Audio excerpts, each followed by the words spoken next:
Ci avviciniamo naturalmente a passo spedito, perché ormai mancano pochi giorni, alla consultazione elettorale che vede impegnate molti comuni nella nostra regione. Si voterà ai comuni, poi si voterà per il referendum, insomma, appuntamento elettorale. Se non fossimo una stagione così complicata, così difficile, così angosciante come quella che detta i tempi, quella cioè della pandemia, del Covid, sarebbe oggi un trionfo di manifesti, di iniziative, un pullulare di comizi, di incontri elettorali. E purtroppo non può essere così, perché c'è il distanziamento, perché c'è il divieto ad assembrarsi, per cui c'è come dire, una campagna elettorale che si muove, che vive molto di web, vive molto di social, poco di piazza, poco di contatti, poco di incontri, però c'è e i cittadini dovranno stare attenti, insomma, vagliare bene, analizzare bene quelli che sono i messaggi che arrivano dai candidati. Nei comuni piccoli o grandi che siano, la campagna elettorale è stata sempre un'occasione di grande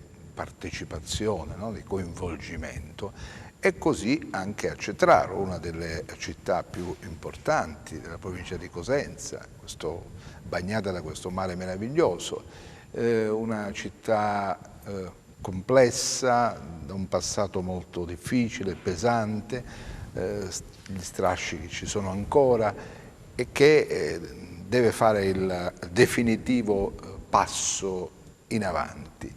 Due candidati a sindaco, l'uscente Aita, Angelo Aita che è qui con me, grazie, e lo sfidante Ermanno Cennamo, che prima facevate parte della stessa squadra, no? Certamente, certamente. Buongiorno direttore, buongiorno telespettatori. Cioè come si può passare da un momento all'altro? Ci eravamo tanto amati, adesso siamo... Ma solo sul piano politico, solo sul piano politico.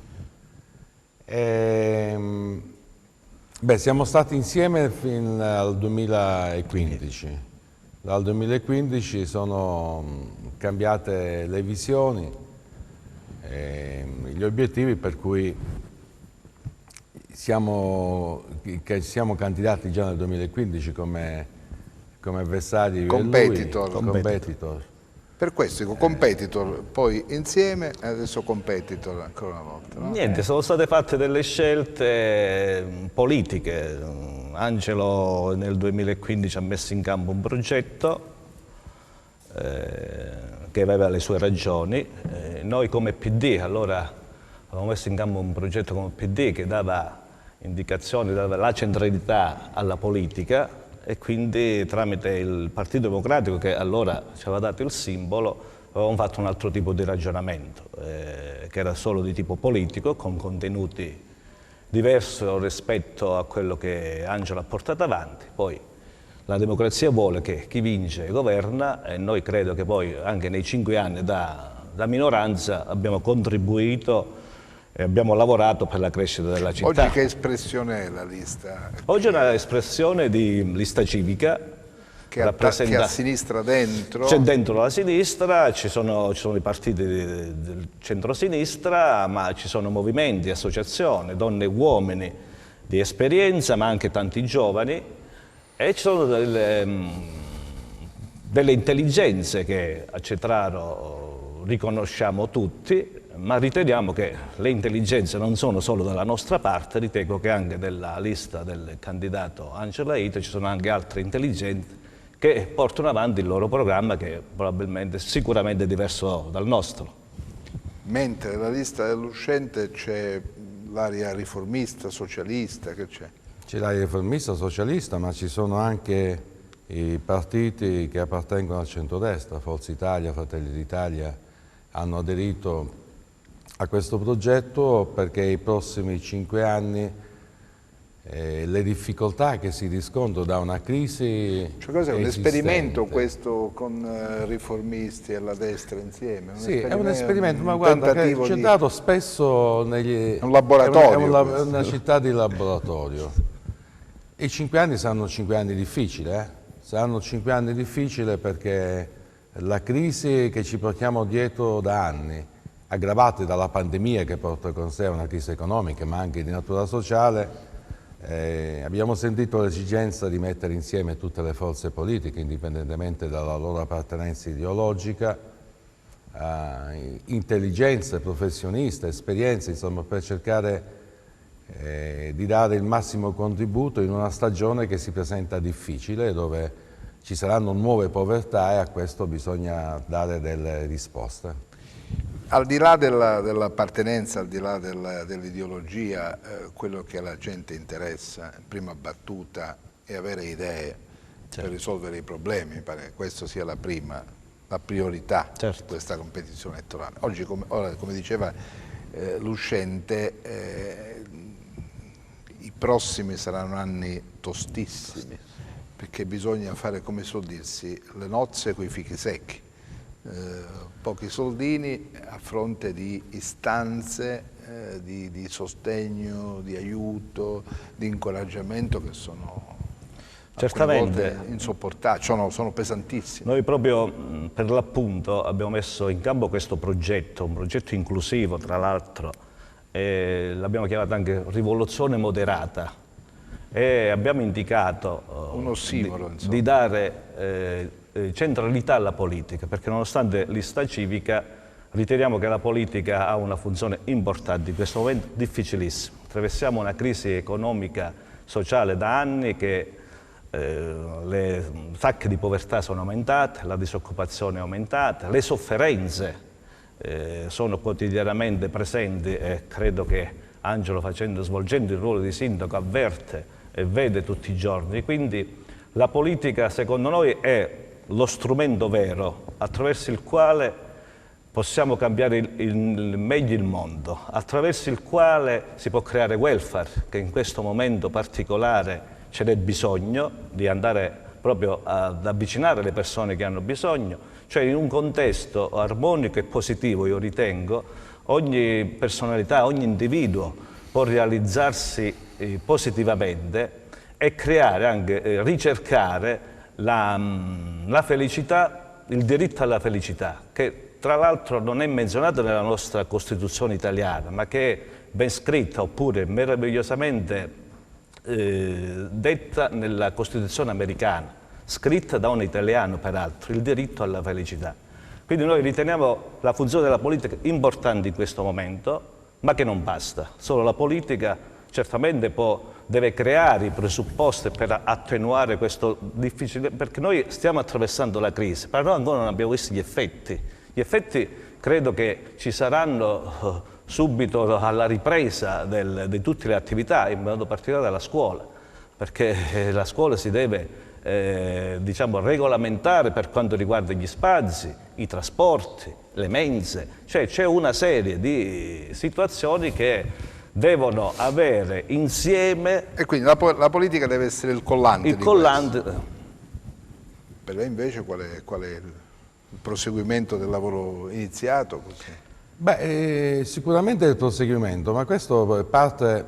Allora, la città di Cedrato era nella premessa che lei aveva detto, è stata una città difficile che ha attraversato periodi molto difficili, che in parte abbiamo superato, ma ci portiamo dietro degli strascici. È inutile far finta di niente. C'è un problema mafia, bisogna capire come affrontarlo, come entrarci, con quali idee, come liberare questa città. E bisogna continuare ad affrontarla come l'abbiamo affrontato negli ultimi 15 anni, con massima trasparenza, con le idee chiare di quale città vogliamo, con un consiglio comunale che rispetto alla lotta alla mafia, al clan tutto ciò che c'è dietro diventa ed è sempre stato un baluardo per dare speranza ai nostri cittadini.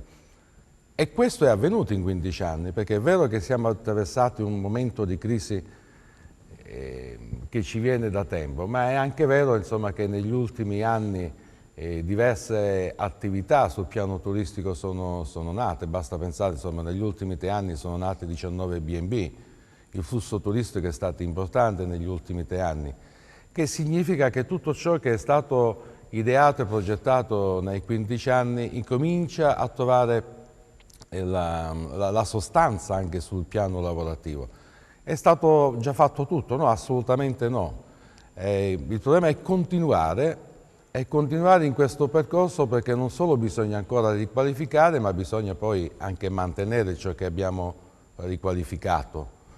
E a fianco alla riqualificazione, ai servizi turistici, perché noi dobbiamo vivere di turismo, è fondamentale l'altro aspetto, perché la crisi ci porta un problema di natura sociale e qui c'è bisogno che di tutte le energie migliori che vi sono in questa città e tutte le forze politiche che vogliono avere questo senso civico di appartenenza a questa città devono fare il massimo per dare risposta a queste nuove povertà, con l'unico obiettivo, perché la risposta alle nuove povertà si va con un nuovo atteggiamento da parte del Comune, non più creare i presupposti come abbiamo fatto nei 15 anni per poter dare lavoro, cioè quindi creare la città materiale come è stata fatta, ma ci rendiamo conto che adesso il Comune deve svolgere un ruolo di accompagnamento al lavoro secondo gli indirizzi di sviluppo. È quello che stiamo facendo e quello che abbiamo presentato nella nostra progettualità per i prossimi 5 anni. Insomma, mi pare che al primo punto deve essere la legalità, no? Certamente. Senza legalità non si va da nessuna parte, Certamente, specie una città come Cetraro. Rispetto delle regole, la battaglia contro la criminalità organizzata, tra l'altro è stata il primo impegno che noi nella presentazione della lista abbiamo detto, chiare note, ma ritengo che la politica cetrarese non ha né dalla maggioranza né dalla minoranza, si sono sempre ritrovati in un cordone unito già dal 1980, quando abbiamo creato gli anticorpi affinché potessimo debellare questo fenomeno che tanto male ha fatto. La città oggi ha gli anticorpi, secondo lei? La città ha gli anticorpi, basta pensare che negli ultimi anni, per esempio, si sono gestiti quasi 60 milioni di finanziamenti di opere pubbliche fatte nella trasparenza con il protocollo di intesa con la prefettura di Cosenza, e mai il Consiglio Comunale nella sua interezza, ma le amministrazioni che si sono succedute non hanno mai avuto nessun problema di questo genere. Guarda, l'elemento positivo, un fattore positivo che determina una città che è cambiata, che ha un appeal diverso, non solo interno ma anche rispetto all'esterno, è determinato dalle nostre scuole. Se lei pensa che fino a 6 anni fa i nostri licei avevano 270 ragazzi, adesso sono arrivati a 700 ragazzi, sta a significare che le famiglie dei paesi limitrofi e non, cioè del territorio, hanno deciso di nuovo di affidare i propri figli a questa comunità, e affidare i figli per 5 anni nel loro massimo processo educativo e di formazione è importante, e questo ha creato relazioni. Quindi questo atteggiamento è un elemento che ci fa capire che una città ha gli anticorpi, ma a questi anticorpi non è sufficiente, perché i problemi che hanno tutte le città, ma che abbiamo anche noi, quello delle devianze giovanili, quello delle tossicodipendenze, del consumo di alcol, della ludopatia, che è un altro fenomeno che travolge i nostri ragazzi e non solo i nostri ragazzi. Insomma, è un problema che dovremmo affrontare in maniera forte, così come abbiamo sempre fatto, perché una rinascita culturale della città, che è quello che abbiamo messo in campo in 15 anni, per poter essere compiuta ha bisogno che ci sia questo processo di prevenzione forte con strutture scientifiche, con la scuola e il mondo della Chiesa, che su questo magari forse un giorno si arriverà anche a consegnare nelle mani di chi ha voglia di lavorare questo mercato ittico, no? Che rimane sempre una cosa. Ma anche sul mercato ittico, rimane sempre una, sul mercato ittico, rimane sempre una macchia che certo, sul mercato ittico in questi 5 anni noi siamo arrivati addirittura ad aprirlo noi direttamente come comune, come esperimento, come consiglio comunale, abbiamo fatto delle giornate di apertura.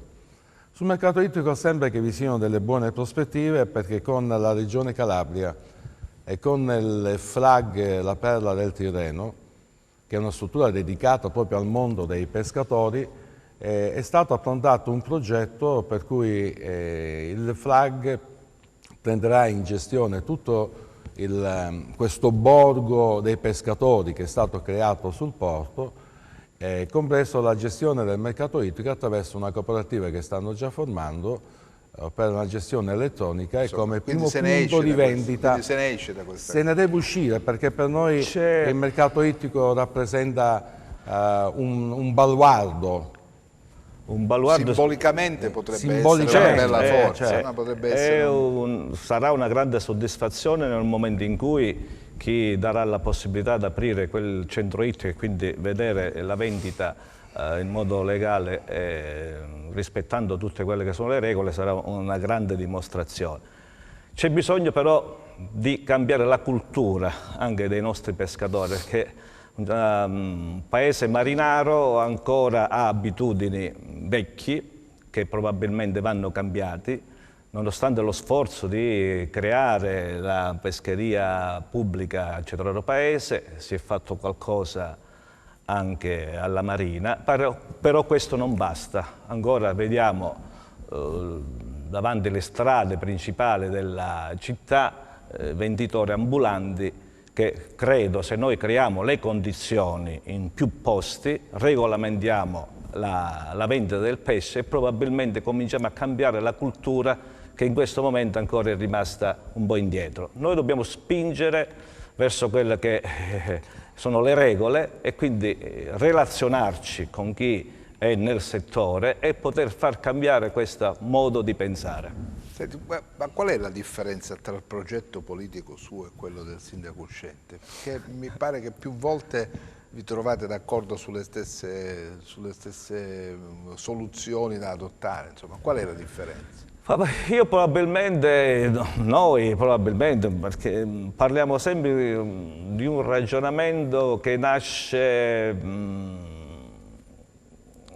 dal condividere, dal convergere, da trovare soluzioni in un panoramico che la politica, gli indipendenti, i movimenti, le associazioni e quant'altro. Perché crediamo che... Cosa che loro non hanno fatto. No, è sembrato che poi alla fine, se vogliamo dare un risultato, vogliamo fare un bilancio, se mi permetto così, di dare un bilancio di quello politico, di quello che è stato il progetto di Angelo, secondo me alla fine politicamente devo dire che è stato un progetto fallimentare. Politicamente parlando, perché ritengo che poi alla fine, se Angelo è riuscito a concludere la legislatura, si è arrivato anche grazie alla responsabilità di chi era alla minoranza. Per quanto ci riguarda, Angelo ne è testimone, abbiamo fatto ragionamenti che andavano verso il bene comune della città e quindi non abbiamo fatto ha prevalso l'interesse collettivo. L'interesse collettivo è che si evidenzia pure che 4 suoi assessori oggi si ritrovano nella mia lista, quindi politicamente fallimentare il giudizio. Il progetto. Guarda, io sono molto obiettivo nelle cose. Se uno mi dice che i 5 anni sono stati sul piano politico 5 anni non semplici e difficili, io l'ammetto, ma questo separando quello che è il giudizio sul piano amministrativo, perché sul piano amministrativo, insomma, riuscire a portare a Cetraro 38 milioni di euro non è cosa da poco. Quindi distingue i due livelli. I due livelli distingue. Politico nella dialettica interna e sul piano del progetto. Ma questo è il motivo per cui non oggi, ma già, come ricordava Ermanno 2 anni fa, sono stato il primo che in Consiglio Comunale ho chiesto un atto di responsabilità a tutto il Consiglio, che poi è stato accettato da parte del PD per compiere un atteggiamento, per avviarsi verso una strada di consapevolezza e di responsabilità. Ecco, noi su questa strada abbiamo continuato e per questo abbiamo messo insieme adesso tutte le forze politiche di maggioranza e di minoranza, anche se dal punto di vista contraddittorio e ideologico sono anche distanti, ma nell'interesse comune. Ma lei ha parlato prima di laboratorio, quindi per ci questa sta tutto. Questa emergenza ci sta. Certo, quello che mi interessa è il giudizio che vogliono sapere i cittadini, è il giudizio sul piano amministrativo. che con tutte le difficoltà che ci sono sui servizi, sul ciclo dei rifiuti, che lei conosce bene, come quello dell'acqua che sta attraversando la regione, noi come Comune di Cetraro, fatto sta insomma che il giudizio è positivo. D'altra parte è vero che i miei 4 assessori, 2 assessori, gli altri che erano 4 di maggioranza sono dall'altra parte, come scelta politica, perché sul piano amministrativo ci sono assessori che ancora sono in carica con me e saranno in carica fino all'ultimo, svolgendo il loro ruolo, e l'hanno svolto bene. Io faccio capire, si candidano con l'altra lista? Sì. Cioè, quindi mi pare un po'... c'è un minimo forse di contraddizione. Però, sicuramente. Perché se stai e governi, ma e candidi se mi consente solo un attimo questo passaggio, cioè 2 anni e mezzo fa è iniziato un ragionamento diverso rispetto sia al loro progetto e Angelo ha lanciato, lo diceva prima nel suo intervento, ha lanciato il messaggio di recuperare le forze migliori e creare le condizioni affinché si potesse andare avanti. E tra l'altro c'è stata la nomina anche del Presidente del Consiglio, che è stato nominato Carmine Quercio, condiviso tra maggioranza e minoranza. Ma anche la mia candidatura a consigliere provinciale è stata un ragionamento che avevamo iniziato a fare.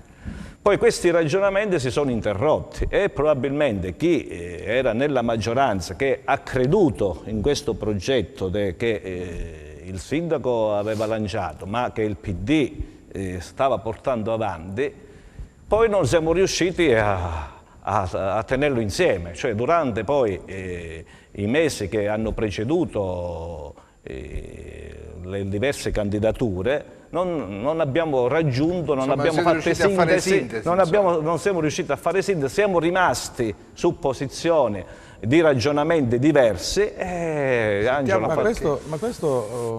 Questo ci sta, ma quello che io non riesco a percepire, perché loro giustamente nella loro visione di natura politica, la loro lista l'hanno chiamata anche cambiamento, no?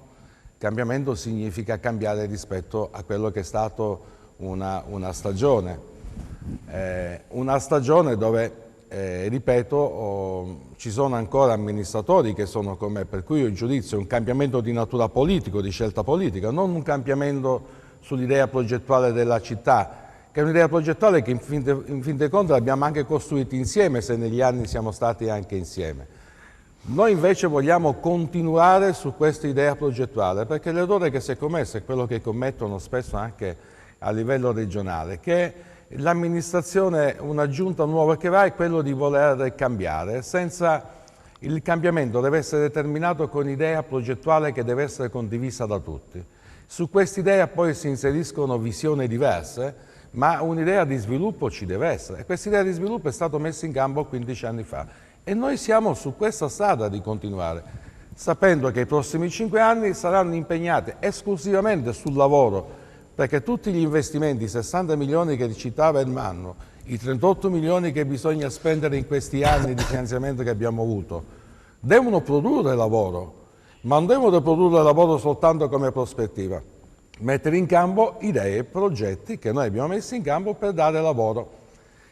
E a fianco a questo siamo perfettamente convinti che la bellezza che abbiamo costruito non ha senso se questa bellezza non viene mantenuta, non viene curata, che presuppone, quello che diceva lei all'inizio, impegno di natura finanziario sull'ordinario, e in questo momento di crisi che attraverseranno le casse comunali, anche qui bisogna essere bravi a trovare i fondi, e noi su questo abbiamo indicato anche la strada, perché abbiamo avviato un progetto di risparmio sull'illuminazione pubblica che ci permette di poter avere i fondi per la cura della città.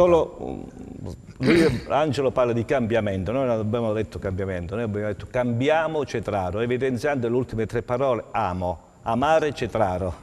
Quindi è diverso il ragionamento di cambiamento. Cambiamo Cetraro significa cambiamento in italiano. Riteniamo che probabilmente negli ultimi anni la nostra città va curata. Non è stata amata? non che non è stata amata, è stata un po' abbandonata rispetto a quelle che sono anche su la questo, cura. Anche su questo, perché insomma io capisco e mi rendo conto che uno dei temi è quello dell'abbandono della città. Però insomma dal piano politico non bisogna avere la memoria corta, che è quello che hanno normalmente i cittadini, perché vivono il momento, no? E il momento è difficoltoso, è quello che le dicevo sui servizi che a livello regionale e anche a livello locale stanno avendo delle difficoltà. Però io ricordo che le nostre bellezze, il lungomare del Borgo, che è una delle nostre bellezze, l'abbiamo consegnato nel 2018. Devo mandare la pubblicità. Ok. Ci fermiamo qui un attimo, tra poco.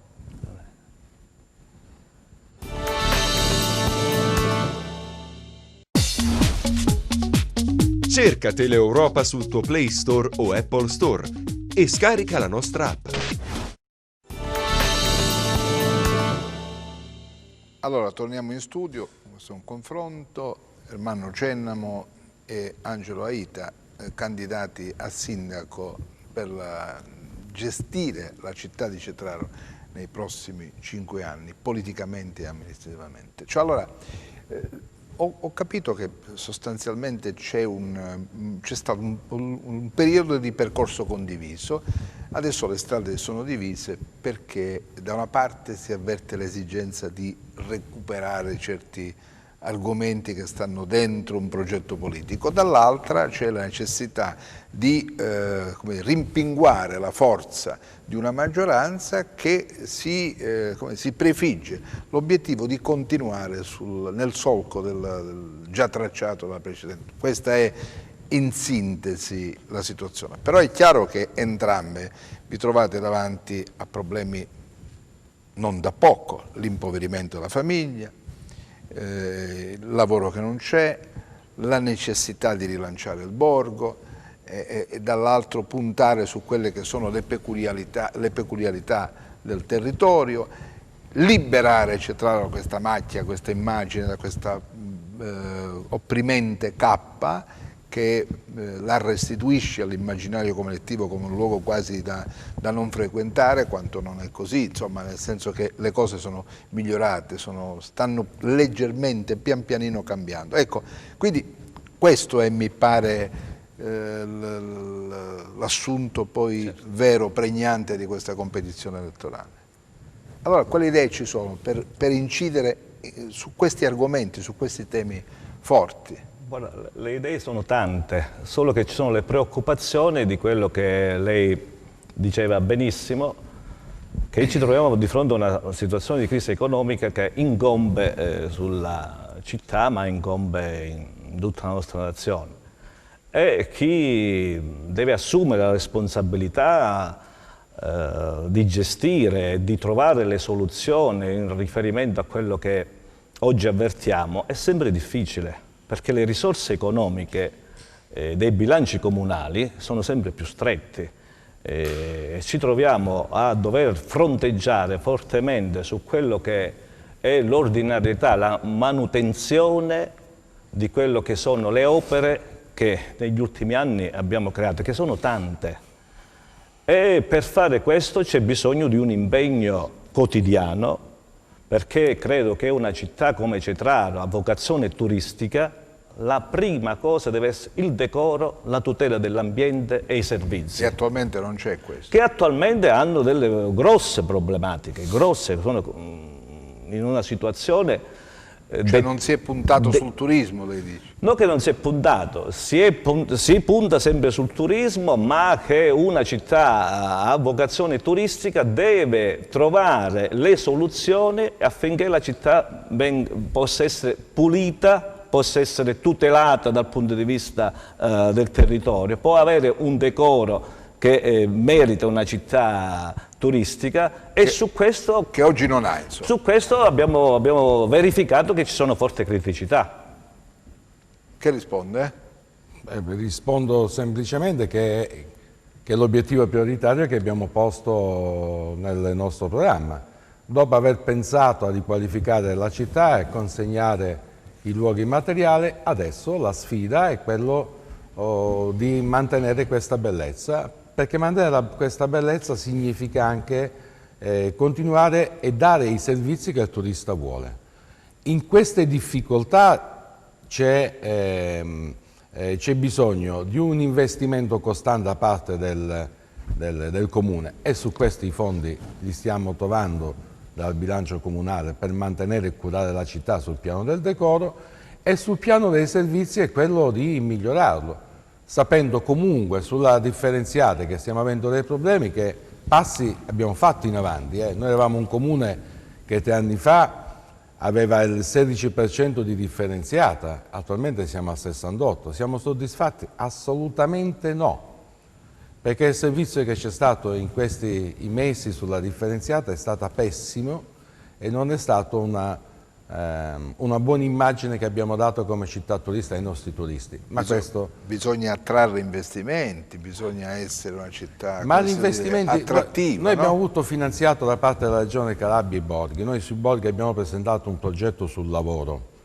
e questo progetto sul lavoro è stato poi certificato con l'ANBAL nazionale.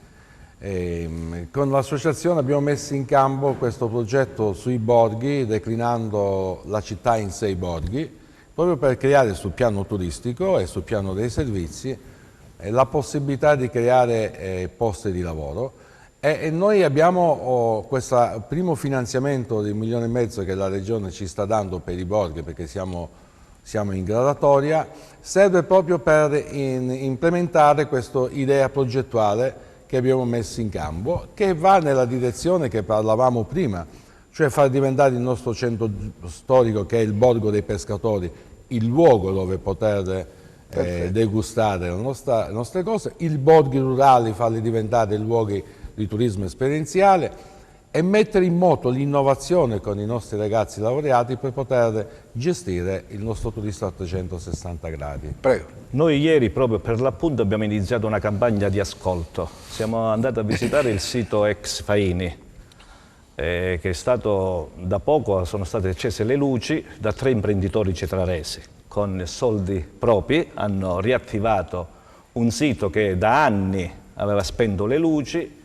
dove c'è una situazione, un contenzioso che poi si andrà a vedere, ma che hanno avuto il coraggio di investire e di proporre alla città soluzioni che vanno verso l'occupazione, tra l'altro in un settore credo diverso rispetto a quello che c'è nella costa tirrenica, perché hanno creato una stamperia, tipografia, con altre attività che dalle cose che hanno detto sono i primi nel centro-sud d'Italia. Quindi è una soddisfazione intanto per Cetraro per avere questa possibilità, e credo che su quel sito gli stessi imprenditori presenteranno poi alla città, all'amministrazione, perché loro adesso sono su quasi su 4.000 metri quadrati del terreno che hanno, come sono 10.000, hanno altri 6.000 metri quadrati dove vorranno investire, e quindi proporranno ancora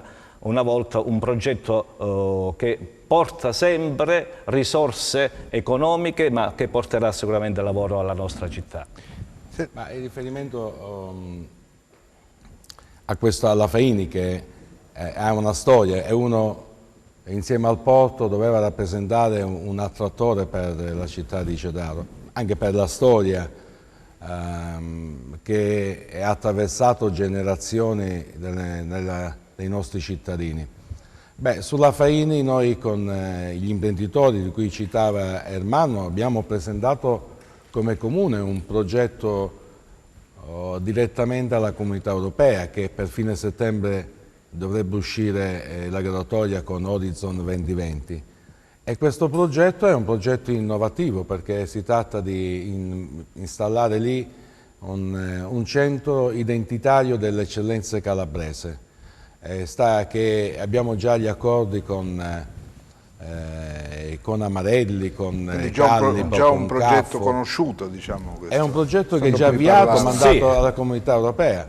E non solo, la particolarità di questo progetto è l'eccellenza non solo di natura enogastronomica, ma anche di natura naturalistica, le bellezze storiche.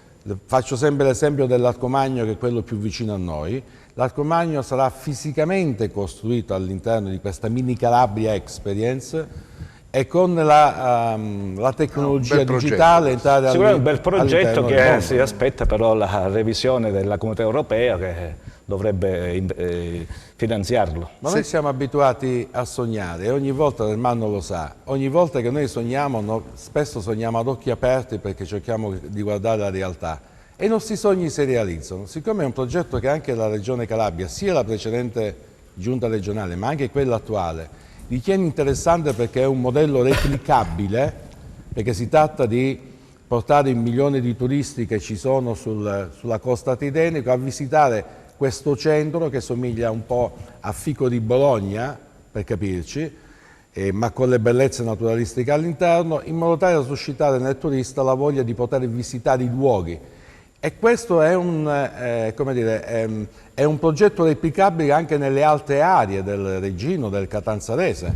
Bene, questo è un progetto. Sentite, voglio chiedere una cosa, ma il voto adesso a Cetraro è libero? Certo. Certo, molto libero, certo. Certamente. Non ci sono condizionamenti? Ma assolutamente, io credo che il voto a Cetraro da certi aspetti è stato sempre libero. Il voto a Cetraro è stato libero e aggiungo una cosa in più. Anche nei momenti dove la malavita organizzata, no?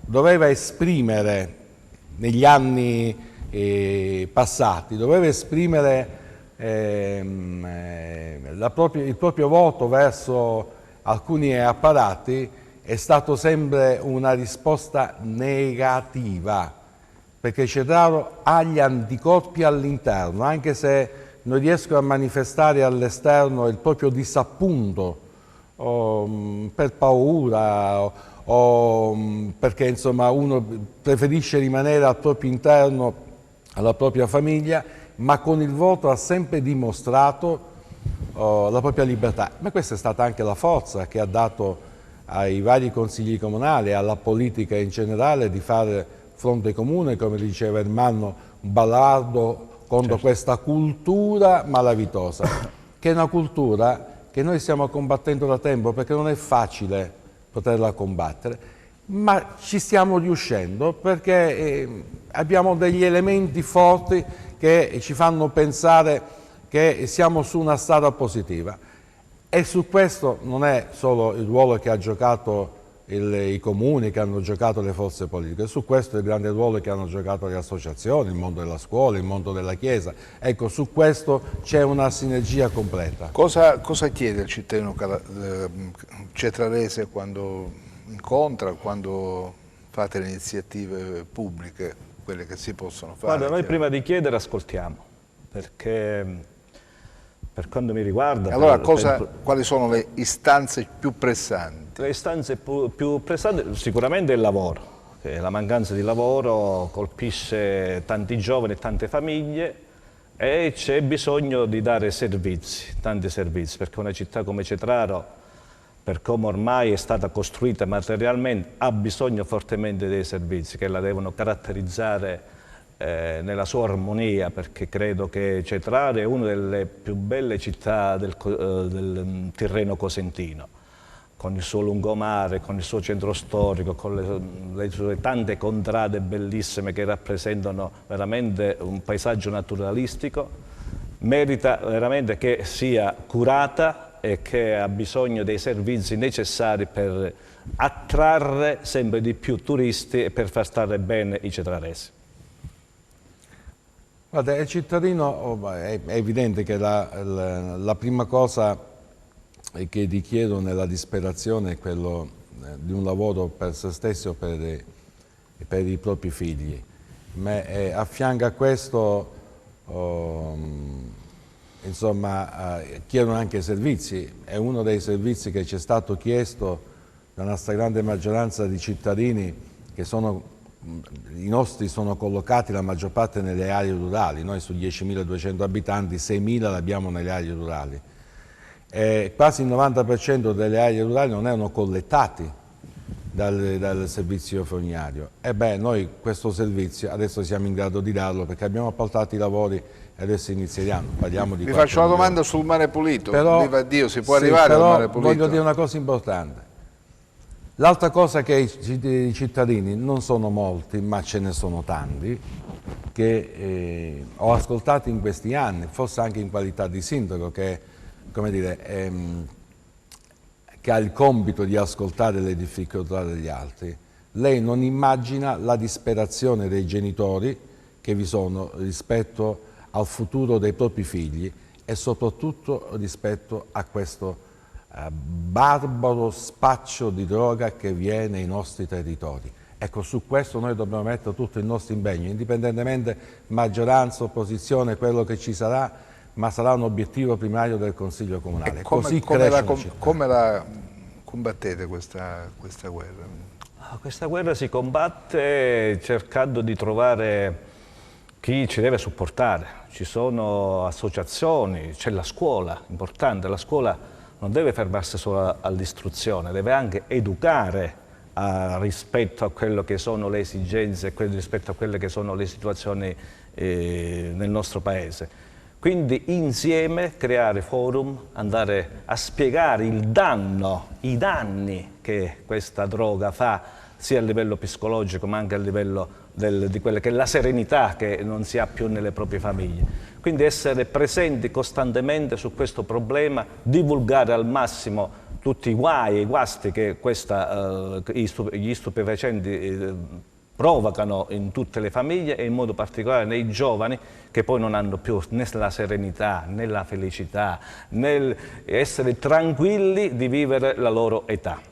Ma certo, forse la strada da seguire potrebbe anche quella di irrobustire quella che chiamiamo gli anticorpi attraverso una serie di iniziative tali da far intravedere al giovane un futuro occupazionale, una sua realizzazione, certo. Perché ci vuole anche un intervento di questo tipo. Si va su due livelli. Intervento anche di natura culturale e natura materiale. Il primo livello di natura culturale, ma con un approccio scientifico, non quello che facciamo spesso, che non produce risultati.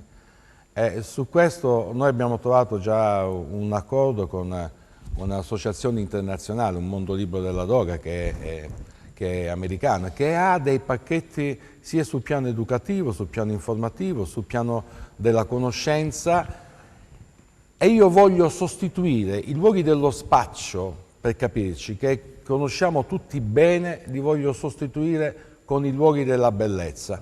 Cioè questa città deve far capire a questi ragazzi, far capire che la strada da percorrere è un'altra, e se la strada è un'altra noi siamo disponibili, come abbiamo sempre fatto, perché nel mio comune, da quanto ci sono io, ho preso al recupero di ragazzi che avevano sbagliato nella propria vita ed erano stati condannati e messi ai servizi sociali.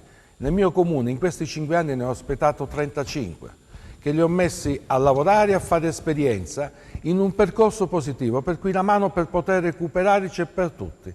L'importante è che si vada nella legalità, nel rispetto degli altri e nel rispetto soprattutto della vita degli altri. A quale elettorato si rivolge Cennama? Ma noi abbiamo fatto una lista che comprende a 360 gradi tutto l'elettorato, dalle persone che hanno grosse difficoltà, alle persone che lavorano regolarmente nel nostro paese, alla società civile che vuole cambiare e cetrare, che vuole dare una svolta, diciamo, alle cose che noi abbiamo messo in campo. Io mi rivolgo a tutta la comunità. La comunità non ha un elettorato particolare, una comunità è fatta da ogni singolo cittadino con la propria esperienza ha il diritto e il dovere di essere protagonista all'interno di questo processo, per cui noi ci rivolgiamo a ogni singolo cittadino, dal bambino più piccolino ai nostri centenari, e ne abbiamo diversi centenari nella nostra città. Però c'è una porzione della città a cui dite no? Assolutamente no, sicuramente. Certo. Quello no. Abbiamo detto a chiare note, diciamo no ai voti della criminalità organizzata. quello... Qualcuno ci ha fatto una domanda, qualche giornalista ha fatto una domanda a me a Adelmanno, come mai nei vostri programmi che vanno sui social non c'è un piano contro l''ndrangheta, la malavita, eccetera? Noi abbiamo risposto in maniera candida perché per noi, per la città di Cedrato, è un presupposto per candidarsi. È una precondizione. È una precondizione. È una precondizione. Tutto il nostro agire, dalla trasparenza al recupero, all'impegno sul welfare, sul sociale, va tutto in questa direzione. Quindi diciamo la legalità Al primo punto. rimane un caposaldo di questa... Il caposaldo, di questa che dovrebbe essere il azione caposaldo per chiunque, non solo per il Comune di Quindi Cedrato. tutte le azioni che dovessero in qualche modo venire a macchiare l'immagine della città vedrà l'amministrazione comunale in primo piano. L'amministrazione comunale di Cedrato, che spesso diciamo, viene anche criticata per questo, per un semplice furto in un appartamento o un semplice furto di un motorino, noi facciamo i consigli comunali per alzare sempre l'attenzione. Il livello di attenzione. Si proseguirà lungo questo percorso. Sicuramente, ma guardate, su questo dovrebbe essere la normalità, cioè rappresentare le istituzioni nel rispetto delle regole è la normalità, non facciamo, né ci sentiamo eroi e né tantomeno vogliamo dire cose. La normalità che è nelle istituzioni fa rispettare le regole e siamo contro qualunque organizzazione criminale che porta tutto il malessere che complica tutte le cose che ci sono nella città. Quindi è una cosa di una normalità che dovrebbe essere in tutti i comuni così. Siamo in chiusura, io vi ringrazio per essere stati con me, Ermanno Cennamo e Angelo Aita. Si daranno battaglia a suon di programmi, di argomenti, di progetti. Ci daremo battaglia con il sorriso come abbiamo sempre fatto. Questo sì, questo è bello perché restituisce l'immagine di una città che vuole dialogare, vuole confrontarsi, forse lasciarsi alle spalle una mandare pesante... segnale di unità e non di divisione, perché la città ha bisogno di questo. Chiunque vinca. Chiunque vinca. Grazie, noi ci vediamo mercoledì prossimo, arrivederci. Grazie.